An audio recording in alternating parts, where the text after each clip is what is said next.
In the summer of 1996, on the south side of Chicago, Illinois, a family of four vanished without a trace. It began with a desperate call from Lydia, who called her husband Everett, telling him she was in immediate danger. Nearly 3 decades later, the disappearance of this entire family remains one of Chicago's most haunting unsolved mysteries. No bodies were ever found, and no questions were ever answered, only theories and haunting speculations. And the one person who may have known the truth wasn't even a stranger. Today, we shine light on Everett Sr., Lydia, Everett Jr., and Andrew, the disappearance of the Thompson family. At the center of the family was 40-year-old Everett Arthur Thompson Sr., a respected businessman, devoted husband, and dedicated father. Born in 1956 in Philadelphia, Pennsylvania, to Herman and Erling Thompson, Everett was the second of their 6 children. Growing up, he excelled both academically and athletically. He attended the Hampton Institute in Virginia, where he played football, performed in the school band, and later earned a degree in marketing in 1978. After graduating, Everett accepted a position at the steel manufacturing company that brought him to the Chicago area. It was there he met Lydia White, the woman who would become his wife in 1982. Born in 1952, Lydia was one of 3 children, a brother named Kenneth and a sister named Phyllis. A devoted wife and loving mother, relatives described Lydia as family-oriented, hard-working, and driven. After marrying, the couple settled into a 2-story home on the 8100 block of South Road Avenue on the south side of Chicago in the Chatham neighborhood. The home had belonged to Lydia's parents and would eventually become the home where the couple would start their family. In 1985, they welcomed their first son, Everett Thompson Jr., followed by their second son, Andrew, in 1988. Everett Sr. and Lydia were devoted parents who centered their lives around their children. According to relatives, both boys were bright, happy, and well behaved. Despite growing up on the south side of Chicago, during a time when violence affected many neighborhoods, Everett Sr. and Lydia worked hard to shield their sons from those realities. They created a home filled with love, stability, and security, a place where Everett Jr. and Andrew could simply enjoy being children. Everett Sr. would later open a well-known restaurant and pizzeria called Eating Company, located on East 71st Street in Chicago's Park Manor neighborhood, with the letters EAT representing his initials. Those who knew him described him as an ambitious entrepreneur who worked long hours to provide for his family. Lydia, who was just as ambitious, worked alongside her husband, co-managing the restaurant while also caring for the household. Together, they built both a strong partnership and a close-knit family bond. Neighbors described the Thompsons as a quiet family who mostly kept to themselves. To those around them, they appeared to be living the American dream.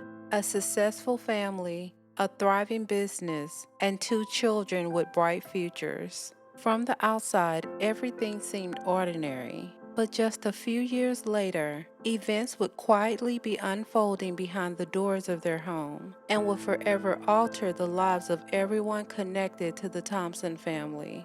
In the year 1989, Lydia's mother passed away. Then, 6 years later, in 1995, her father passed away. In her parents' will, the family home in the Chatham neighborhood was to be divided equally among the 3 siblings. Lydia, her sister Phyllis, who lived in New Mexico, and their brother Kenneth.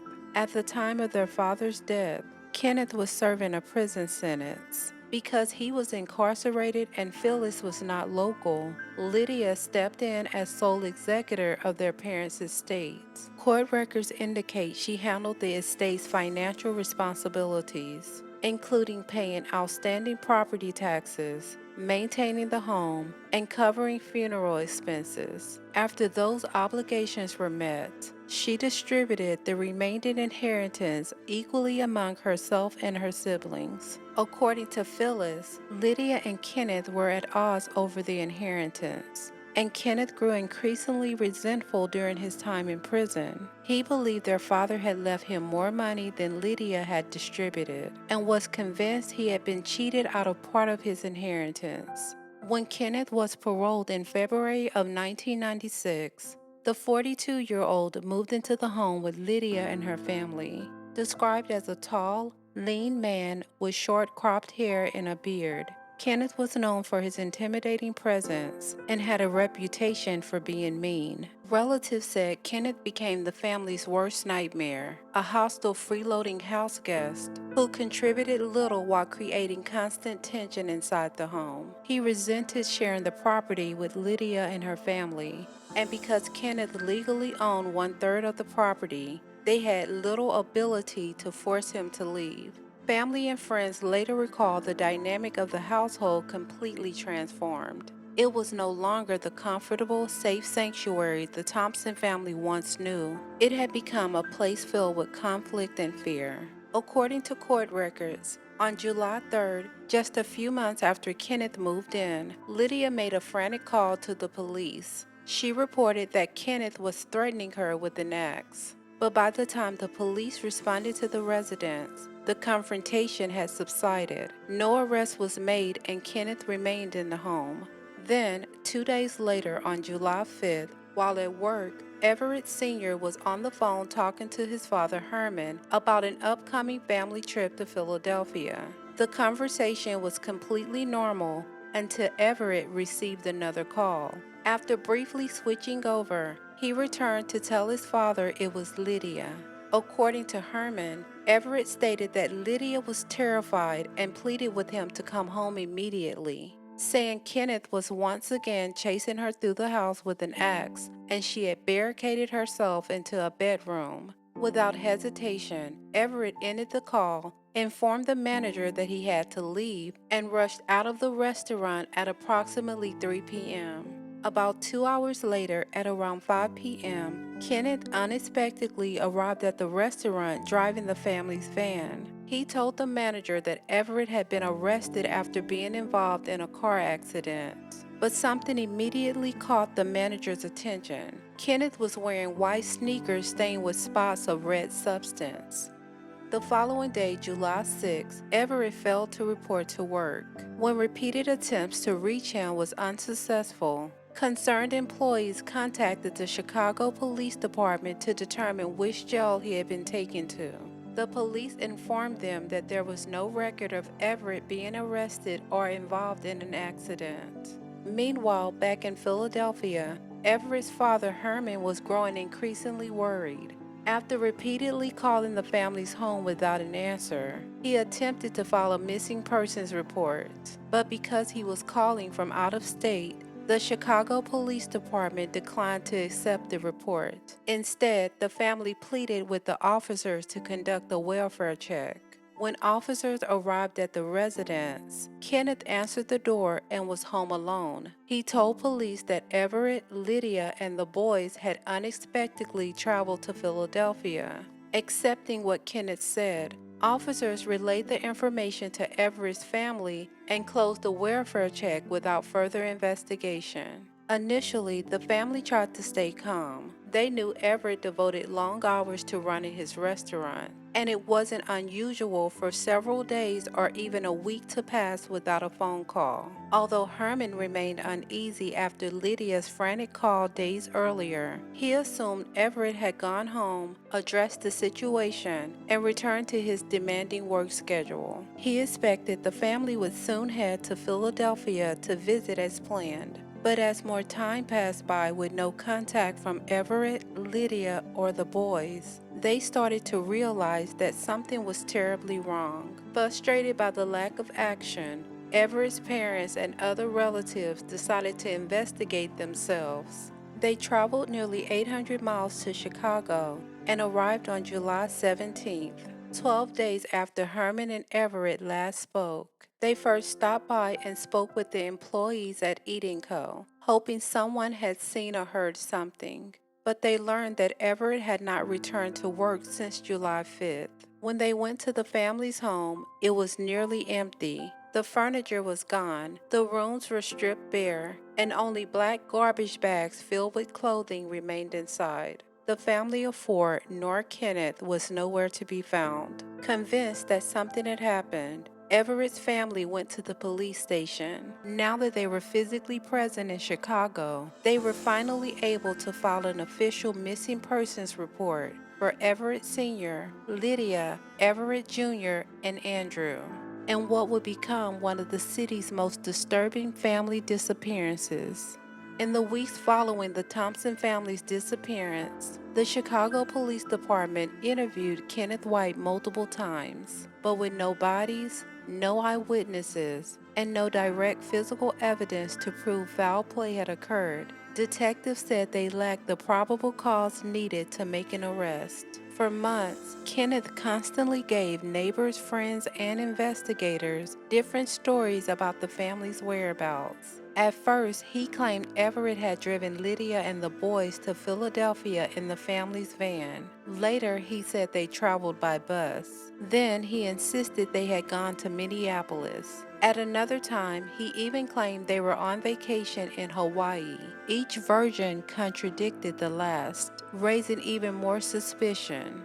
Then, in August of 1996, according to court records, Kenneth illegally sold the South Rose Avenue home by forging the signatures of both Lydia and Phyllis. Before the sale was finalized, a building inspector documented several unusual alterations inside the home. The kitchen floorboards had been removed, while the toilet and the bathtub had been completely painted red. However, a police officer who visited the home just weeks earlier reported that the kitchen floors were intact and the bathroom fixtures were their original white color. Investigators later alleged that these changes may have been made after the officer's initial visit. By the time detectives uncovered the fraudulent sale, the damage had already been done. The new homeowners had already gutted the interior during renovations, permanently destroying any remaining evidence that might have been hidden inside.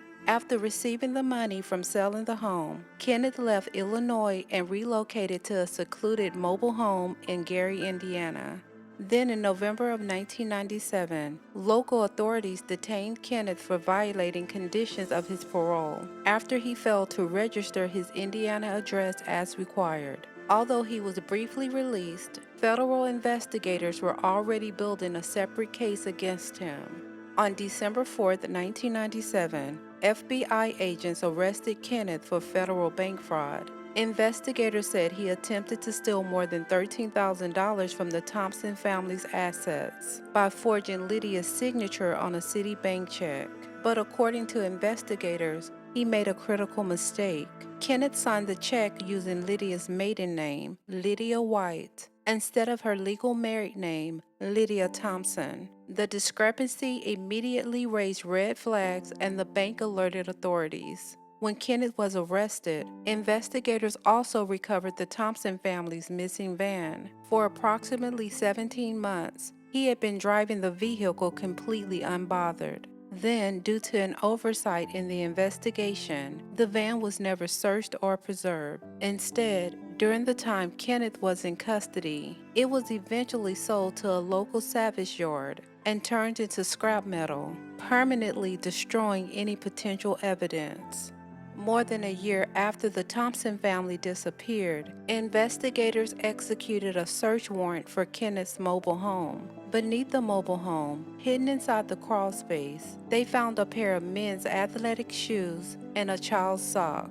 Both items were heavily stained. Forensic testing later confirmed the stains were human blood. However, due to significant sample deterioration and the early state of DNA testing in the late 90s, they were unable to determine whether the blood belonged to a member of the Thompson family or someone else. This discovery intensified suspicions, but failed to provide the definitive evidence needed to bring forth charges. Without the recovery of the Thompson family's remains or conclusive forensic evidence linking Kenneth to their disappearance, the case still remains a missing persons investigation. Then, on Christmas morning of 1997, while at the Federal Metropolitan Correctional Center in Chicago, Kenneth White was found dead in his cell with a bed sheet around his neck. He did not leave a note behind. Although Kenneth was never charged with murder, both the Chicago police detectives and federal investigators identified him as the primary and only suspect in the family's disappearance. And according to the Chicago Police Department Special Investigation Unit, a murder indictment was reportedly only days away when he self-terminated.